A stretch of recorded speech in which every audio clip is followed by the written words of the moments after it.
பாகிஸ்தானும் இந்தியாவும் மிகப்பெரிய எதிரி நேஷன்ஸ் அப்படிங்கிறது எல்லாத்துக்குமே தெரியும். இப்போ இந்த பாகிஸ்தானுக்கும் இந்தியாவுக்கும் நடுவில் ஒரு புது நேஷன் வருது அப்படின்னு சொன்னால் நம்ப முடியுமா? யாருன்னு பார்த்தோம்னா நம்மளுக்கெல்லாம் நெருங்கிய நண்பர் தான். ஓகேவா? எப்படி நெருங்கிய நண்பர் அப்படின்னு சொன்னோம்னா நம்ம நாட்டில இருந்து நிறையா மக்கள் அங்கே போய் வேலை செய்கிறாங்க. அங்கே இருக்க பொருளை வந்து நம்ம காலங்காலமாக வாங்கிட்டு இருக்கோம். அங்கே இருக்க பொருள் வந்து மிகப்பெரிய வேல்யூபிள் ஆனது. அண்ட் அங்கே ஏதாச்சும் ஒரு பிரச்சனை நடந்துச்சுன்னா இந்தியா ஃபுல்லாக உலகம் ஃபுல்லாகவே அது பாதிக்க ஏற்படும் அப்படிங்கிறது நம்மளுக்கு தெரியும்.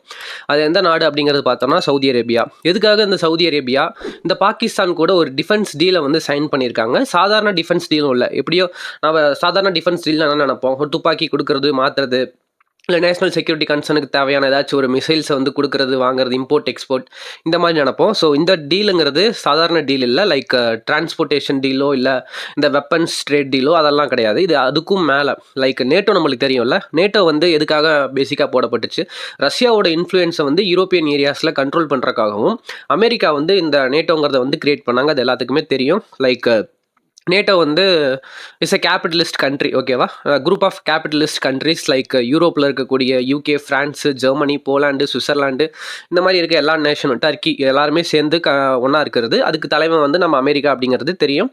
அமெரிக்கா எதுக்காக அந்த டீலுக்குள்ள வந்தானா ரஷ்யா வந்து கண்ட்ரோல் பண்ணணும். ஏன்னா ரஷ்யாவுக்கும் அமெரிக்காவுக்கும் தானே நல்ல எப்படி ஐடியாலஜிக்கல் வார் போயிட்டு இருந்துச்சு. லைக் கோல்டு வாராக இருக்கட்டும், இது எல்லாத்துக்கும் முன்னாடி நியூக்ளியர் வெப்பன் ரேஸாக இருக்கட்டும், அவங்க தானே ஆரம்பித்தாங்க. ஸோ அதே மாதிரி இப்போ இங்கேயும் ஒரு டீல் போடப்பட்டிருக்கு.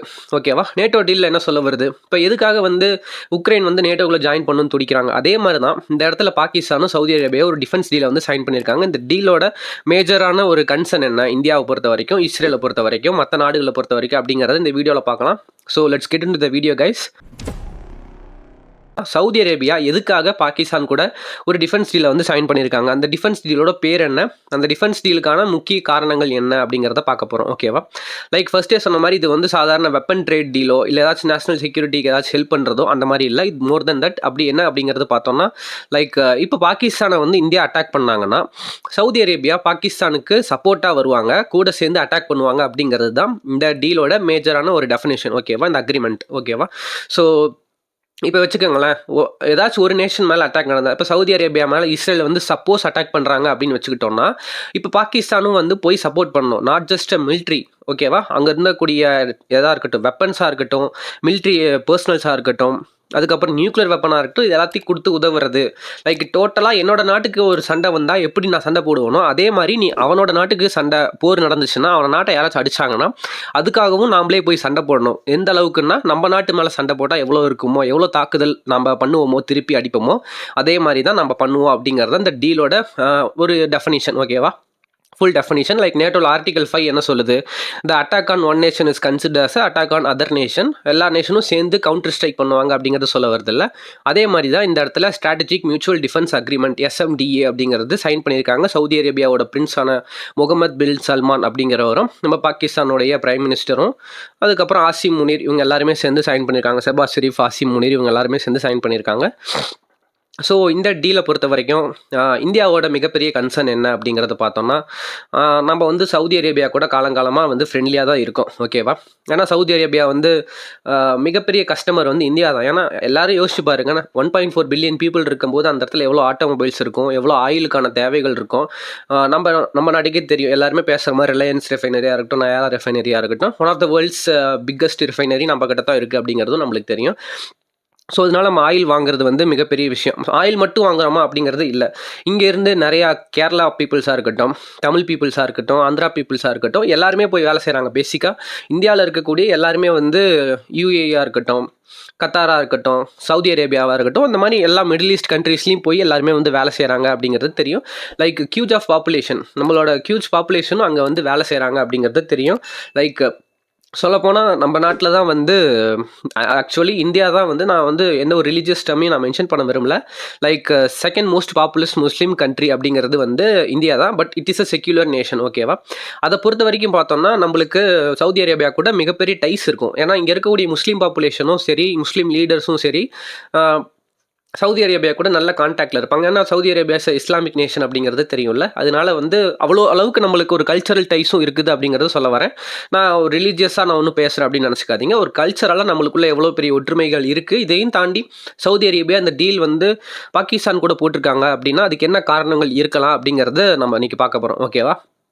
லைக் ஃபர்ஸ்ட் காரணம் என்ன, ரொம்ப ஒரு இம்பார்ட்டண்ட்டான ரீசன் என்னன்னு பார்த்தோம்னா, லைக் அமெரிக்காவோட பெஸ்ட் ஃப்ரெண்ட்ஸ் தான் இந்த மிடில் ஈஸ்ட்டில் இருக்கக்கூடிய கண்ட்ரிஸ் லைக் கத்தாராக இருக்கட்டும், யூஏஇயாக இருக்கட்டும், இந்த சவுதி அரேபியாவாக இருக்கட்டும், இவங்க எல்லாருமே யூஎஸ்ஏவோட மிகப்பெரிய ஆலிஸ். ஓகேவா? ஏன்னா அவங்க ஆயில் இருக்குது, அவங்க நேஷனல் செக்யூரிட்டிலாம் வந்து அவங்க தான் பார்த்துக்கிறாங்க. யூஎஸ்ஏ தான் எல்லாருமே வந்து பார்த்துக்கிறாங்க. டிஃபென்ஸ் ப்ராடக்ட்ஸை செல் பண்ணுறதா இருக்கட்டும், அதுக்காக எல்லாம் வாங்குறதா இருக்கட்டும், இந்த மாதிரி நிறைய விஷயங்கள் வந்து சவுதி அரேபியாவுக்கு யூஎஸ்க்கு போயிட்டுருக்கு.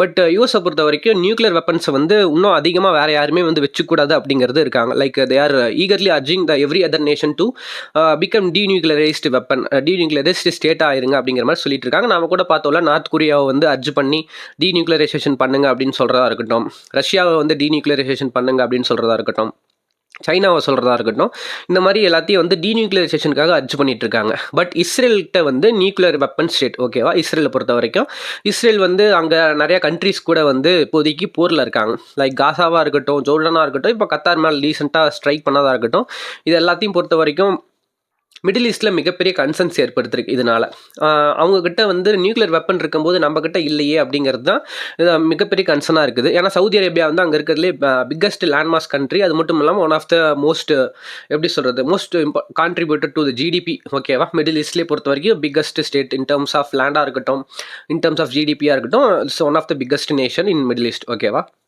ஸோ அதனால வந்து also called as big brother அப்படின்னு கூட சொல்லுவாங்க, லைக் சில பேர் மிடில் ஈஸ்ட்டில் சவுதி அரேபியாவை. அண்ட் அதனால வந்து பாகிஸ்தான் கூட வந்து நியூக்ளியர் வெப்பன் இருக்குது.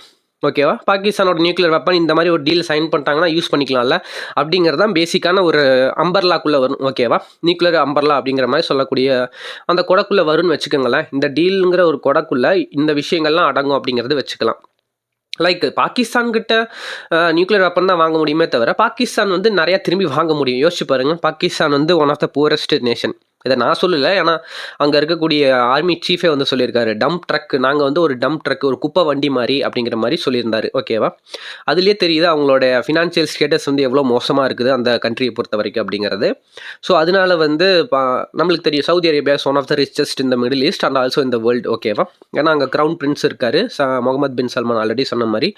And he's worth more then $1 trillion. அவங்க ஃபேமிலியை பொறுத்த வரைக்கும் $1 trillion ஒர்த் இருக்கக்கூடிய ஃபேமிலி. ஓகேவா? அது மட்டும் இல்லாமல் ஆயில் ரிசோர்ஸஸ் இருக்குது, நிறைய டெவலப்மெண்ட் போயிட்டுருக்கு, இந்த மாதிரி நிறைய விஷயங்கள் நடந்துட்டுருக்கு, இன்வெஸ்ட்மெண்ட் நிறையா வரக்கூடிய ஒரு நாடு சவுதி அரேபியா மிடில் ஈஸ்ட்டில். ஸோ அந்த மாதிரி இருக்கும்போது பாகிஸ்தான் மாதிரி ஒரு போரஸ் நேஷன் என்ன எதிர்பார்ப்பாங்க, அவங்க வந்து அமெரிக்கன் ட்ரேட், அமெரிக்கன் வெப்பன்ஸை வந்து சவுதி அரேபியா மாதிரி நாடு வாங்கிட்டு இருக்காங்க. பட் பாகிஸ்தானால் அந்த அளவுக்கு காசு கொடுத்து வாங்க முடியாது. சைனாட்ட தான் 80%, மோர் தென் 80% வந்து வாங்கிட்டு இருக்காங்க. அப்படிங்கிற போது இப்போ சைனாவோட வெப்பன்ஸும் பேசிக்காக பாகிஸ்தான்கிட்ட 80% இருக்குது.